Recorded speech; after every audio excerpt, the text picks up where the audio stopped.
from the NewsChannel 5 network. This is Inside Politics, sponsored by United Health Group.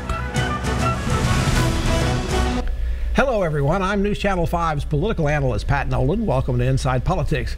Our guest today is Nashville Democratic Congressman Jim Cooper. It seems Washington has once again become the center of American politics. It almost disappeared off the map, it seemed to me, sometimes during last year's election. Congressman, thank you for joining us. Thank you, Pat. Always good to be with you. Now, foreign policy and military action have kind of come to the forefront in the last week or so. We had the launching of the cruise missiles, attacks on Syria by President Donald Trump after the Syrian government used chemical weapons against their own people. Now the U.S. military this week has used the nation's largest non-atomic weapon, the mother of all bombs, as it's called, against ISIS in Afghanistan. You're a member of the Armed Services Committee. What do you make of all these moves? Well, first, I'm proud of our military, and I hope that our president is tuned in to what's really happening, because, you know, the other day on TV, he couldn't remember Syria, the country he just ordered bombed. So we have to have civilian control of the military. Trump is very new to this, and he is showing that he can learn, but there's a disturbing video game aspect of this to me. It's very easy to push a button in Washington or one of our Air Force bases and send a bomb. It's very hard to know actually the impact of that bomb in one of these foreign countries. The use of the mother of all bombs, I know it was used in Afghanistan against ISIS, but there is some speculation it may be also a warning to the North Koreans about what they're doing with their nuclear weapons and missiles. Well, the Korean leader is crazy, he's immature, and sometimes he needs to see firsthand America's magnificent military capability. And actually the mother of all bombs is just a small piece of what we've got, but it is deeply impressive. It's an amazing weapon, 11,000 tons of explosive. That's a lot. Now, we've also got a naval force right off the Korean Peninsula if the North Korean leader wants to take a look out and see it. Is that the next place we're going to hit? Is that the next war game we're going to have? Well, I wouldn't have thought so, but I think that the vice president being sent to South Korea is probably a sign that things are closer to a conflict than I would have thought, because my guess is, and it's just a guess, that that's to reassure our South Korean allies that we really do care about them and we're going to stand up with them, because they are very threatened by North Koreans' conventional weapons. Obviously, events are driving this, but this particular change in the Trump administration is changing their strategy and their policy about some of these things. They've changed their strategy about Syria. They've changed their strategy about Russia, to some extent about China. Is this because they want to mean business, show they're the new guys on the block and don't mess with us? Or is this also sort of taking a little diversion away from some of the issues they face at home? Well, the positive interpretation is that Trump is learning on the job. The negative interpretation is he's betraying many of his campaign promises, because the last week or two have been nothing like his campaign talk. So I think it's good if he's listening to military advisors, but some of his key campaign advisors, like Steve Bannon, could be on their way out.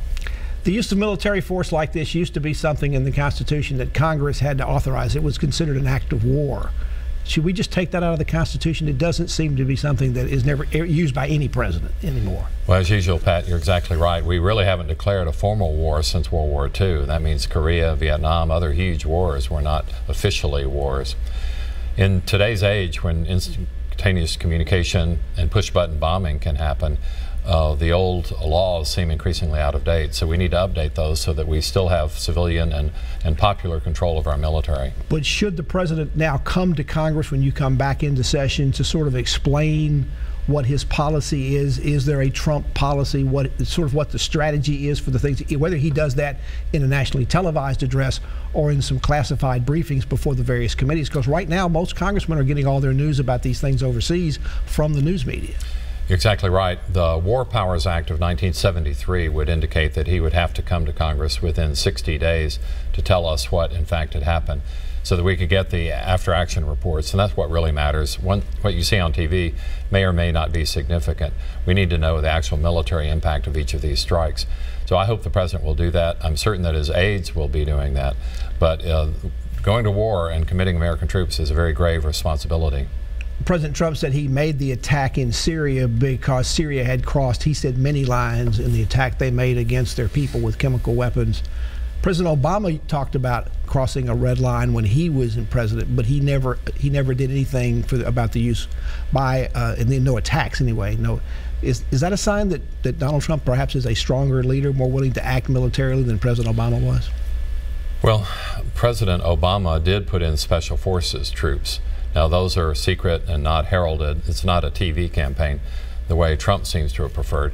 We don't know the impact of these 59 Tomahawk missiles, and I'm deeply worried. When the president warned the Russians an hour in advance, that could have given the Russians very valuable telemetry because they have a lot of equipment right there on site, and they were not going to be targeted, but they were able to monitor, in fact, the way our cruise missiles worked. I'm sure the Russians also tipped off the Syrians.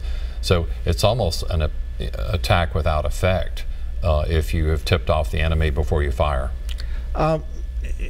This early warning to the Russians, doesn't that sort of reinforce, although he's changing his rhetoric about Russia, and so is his administration, doesn't that sort of reinforce a relationship with Russia that he's been trying to say is not really there? Well, every American should be deeply upset about how Russia attacked our campaign last time and tried to influence our campaign. And also the continuing Trump relationship with Russia, of his aides, of his business ties. That is something that is being thoroughly investigated right now by multiple House committees and by the FBI. But we need to get to the bottom of this. In general, we don't want relations to be any worse with Russia than they have to be. But there seems to be a certain coziness that is deeply disturbing, because the Russian leadership are not our friends. But also disturbing to people was that when President Obama was president, he worked with the Russians to put together a deal that everybody thought, or at least it was announced, that all the chemical weapons had been done away with or moved out of Syria. That turned out not to be true. Is that another situation where the President Obama didn't quite do his full job on that, or didn't follow up? I think a more balanced view is that 67,000 tons of chemical weapons were removed from Syria and were destroyed. We don't know about these new weapons, whether they were supplied by the Russians or whether Assad has built some new weapons. But the third largest chemical stockpile in the world was destroyed. And it's not just us knowing this. Many of our allies in Europe helped us destroy these weapons.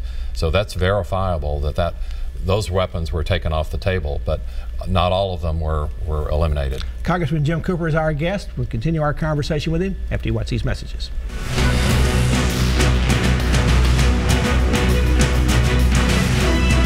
This is a